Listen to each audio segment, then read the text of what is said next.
début, on avait 1 heure de diffusion en radio, donc la radio internationale de l'Éthiopie, qui s'appelle Ethiopia Radio, Radio Éthiopie.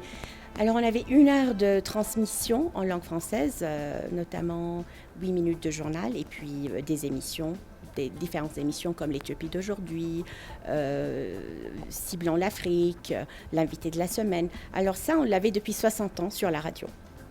Et puis après, juste au commencement du nouvel an, donc de l'an 2000 éthiopien, le gouvernement s'est dit ce serait bien de lancer une transmission en français sur la télévision.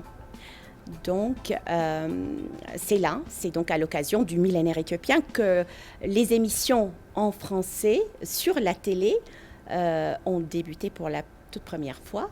Ces dernières années, le gouvernement éthiopien veut que tout le monde soit informé sur la situation actuelle dans le pays.